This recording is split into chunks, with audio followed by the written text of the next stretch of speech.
Welcome to Ingenomics. The highlight of the 2024 budget is its frontal steps to increase formal employment and to skill the youth so they become employable. As per Reserve Bank and recent economic survey data, the country has 64.3 crore employed people, of whom 57% are self-employed and 18% are working as unpaid workers in their own household units. Casual labor comprises another nearly 22%, and regular salaried workers are just about 20.9% of the total workforce, and this last category has not been growing. Accordingly, the budget has announced three schemes. Scheme A, government will provide a 1-month wage to all newly persons entering the workforce in all formal sectors. The new employee who will show up in the EPFO will be paid directly through a direct benefit transfer, 1 month's salary in 3 installments. Maximum amount they'll be paid is 15,000 rupees per person. Eligibility limit will be only a person whose salary is less than 1 lakh a month, and the scheme is expected to benefit about 2 crore young people over a 2-year period. The second scheme is only for manufacturing companies where both employer and employee benefit. The companies must hire at least 50 first-timers or 25% of their previous year's EPFO employed employees.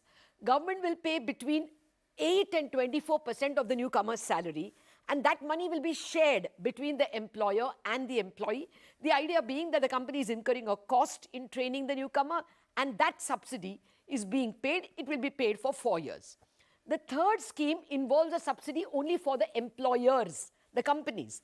Government will reimburse the companies the EPFO contribution that they make towards the new employee up to 3,000 rupees a month. And this is also applicable for employees who are already in the EPFO bracket, and the salary should not exceed 1 lakh rupees. And like I told you, it's applicable even if the person is already employed. And then you have another scheme, which is not exactly an employment scheme. It is more a skilling scheme. And there, the company can use its CSR funds to skill the employees. Okay, it's an incentive for the top 500 companies to use their CSR funds to provide internship opportunities, not employment, for the youth. The internship will be for 1 year, when the intern will get an allowance of 5,000 rupees per month to be paid by the government, along with another assistance of 6,000 rupees per employee. So the government basically will give the companies 54,000 rupees per year per employee. Company can pay another 6,000 rupees per month from its own CSR funds. The scheme just aims to cover about 1 crore young people in 5 years. And of course, we have to admit that all these 4 schemes are not going to solve the employment problem.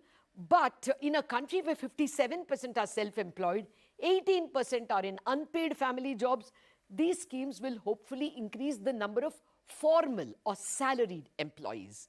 Now, what India's experience has been is that when the government focuses on something, usually the entire ecosystem, corporate sector, formal sector, civil society, all of them concentrate, and hopefully the companies will take benefit of this. But let's ask the companies themselves.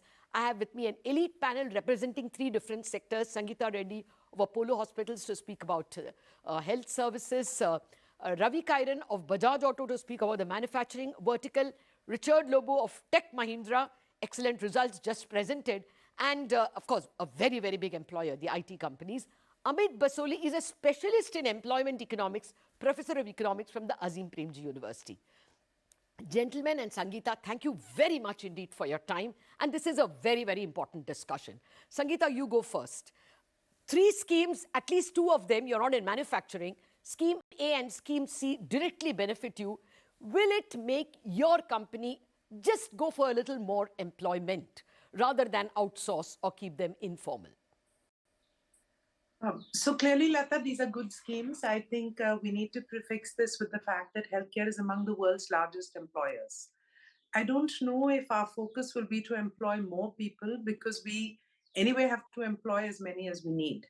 I think the focus is really for us to look at how can we enhance the number of people that we train and look at the global workforce shortage. So we are already in skilling. We train or skill about 85,000 people a year. We skill for our own internal requirements as well as for the industry as well as for the globe. So these are very good schemes. We will definitely be utilizing them and studying further how we can enhance the employment we make, how we can ensure that these people are placed well in good jobs. And in the immediate, I think any aspects of transferring people from outsourced jobs to internal is being studied. So Okay. overall, I think it's some good opportunities opening up, and we will definitely be exploring them and using them. Okay, okay. That's good to hear. Ravi Kairan, for manufacturing.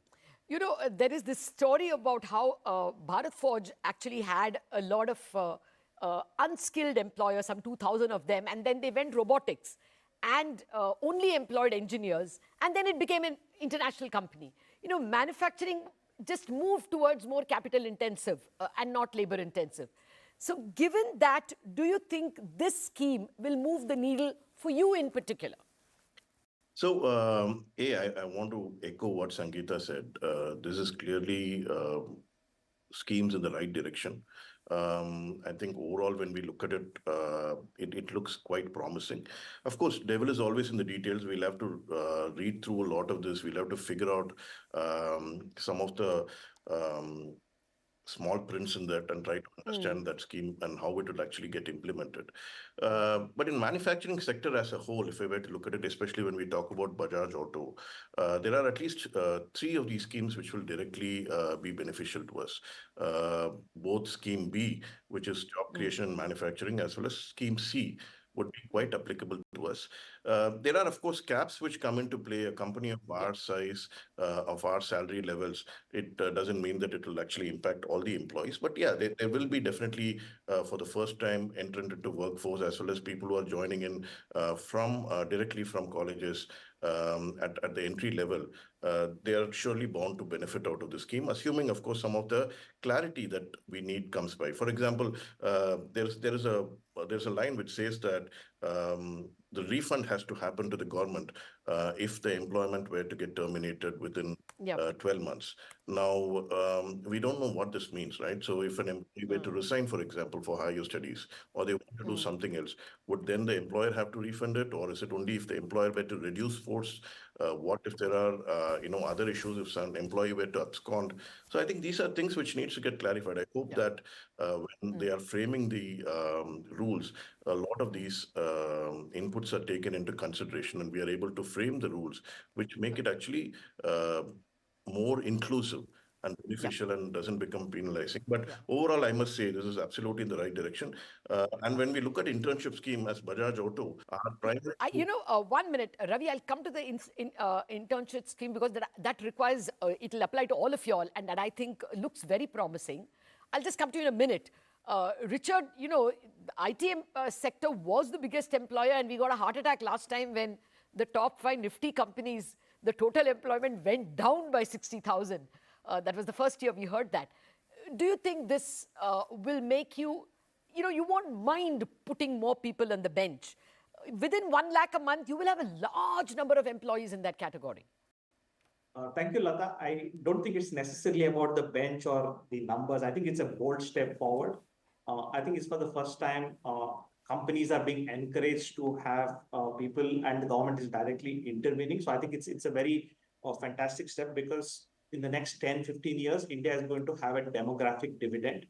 And by investing in skill building of the youth, you're going to have people who are skilled and who are able to take advantage of the need for the next level or the next generation of skills. And you have so many new technologies happening, and there is always a shortage of people who are skilled in this area. So I think this initiative by the government will spur companies to focus on skill building. Now, whether this is an immediate employment or investment for the future, I think it's a bigger thing is the investment. So you are referring to the CSR scheme in that case, Richard? No, I'm referring to the scheme ABC. Yeah. Okay. And the larger idea that the government is doing several things to encourage building skills, right? It's a combination of 3 or 4 things that they have done together. I do agree that many of the details need to be worked out. But I think this is a focus on the youth, the focus on the demographic dividend this country holds to get for the future. Yeah. And I think this is an investment in the future. I think we should see it more as an investment for the future than get worried about the detailing. Absolutely. Investment, all right. But, I'll come back to you all. Ultimately, you employ people only if there is bang for the buck.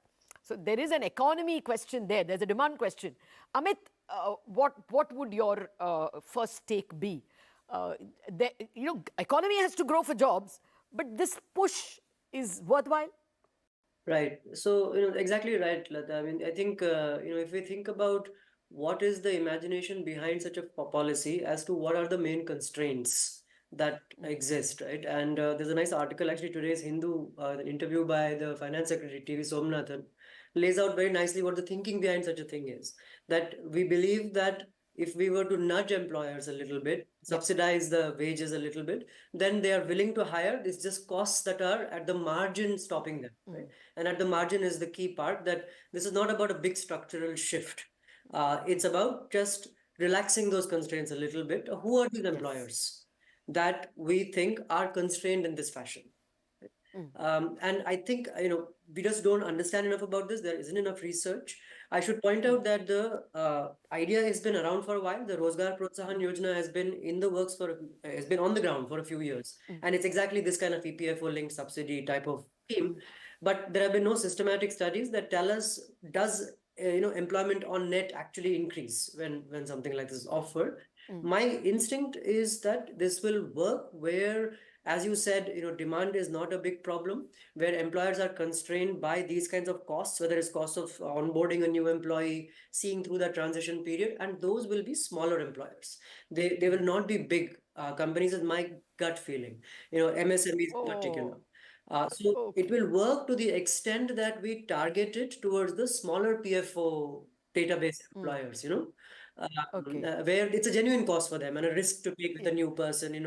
I have them for 6 months. It's not turning out to be a good idea. I've lost a significant part of, my revenue. So that's my initial take on it. I guess there is a cost that comes with formality. And actually, Manish Sabarwal was on the channel saying that when he's in a staffing company, team leads, and the employee normally asks, "Sab kaun sa salary? Chitti wala salary ya haath mein milega salary?" So, that the taking away that EPFO hurts. And he says if that is reimbursed and the employee gets that much more, 15,000 plus the EPFO amount, he will probably stay. But Sangeeta, the other thing, incidentally, Amit Somanathan explained that in great detail even on CNBC TV 18. And his point is, government can't handhold for internship. And very often, companies also don't know what to do with the CSR funds. They give it in charity and stuff like that. Here we are giving them an opportunity where they can skill. Sangeeta, now let me come to that CSR part which Ravi was alluding to. You think that you can use your CSR funds better in this fashion, or companies in general will? So honestly, Lata, I think that our CSR funds for this year are already committed. You have people with an expectation of what you're going to do with your CSR funds. We support rural healthcare, etc. But this is definitely a scheme that we will bake into next year's CSR funds. However, I do want to say that the entire aspect of having an apprentice and having them supported has a double benefit. It is immediate employment benefit. It is also the aspect of training and skilling while on the job, which is even better than some of the earlier schemes of classroom skilling. So I see this as one of the most valuable schemes that have been put forth. And I think that we would actually reach out to other large companies saying, would you like to help healthcare people come in and support their apprenticeship using your CSR funds? So I'm definitely our organization will be pursuing all aspects, but this one in particular. I do want to add, I think it's a very important thing that all of us are changing the skills required in our organization. So for us, imagine you have a theater technician. Now I need a theater technician who knows how to handle the robotic surgery machine. So this is a perfect place to put an apprentice and ask the company who supplied the equipment to use their CSR funds to support his wages. So I think we're really thinking through how we can use this to enhance employment and enhance skills. Okay, at least one lesson I'm getting from at least a couple of you is that maybe this scheme should start ticking from next year, because we're only, we have only 6 months to the next budget. And by the time the rules come in, we may lose the first year altogether. So perhaps an extension is definitely called for of the scheme. But more ideas are needed from this elite panel. I'm back in a minute after a break.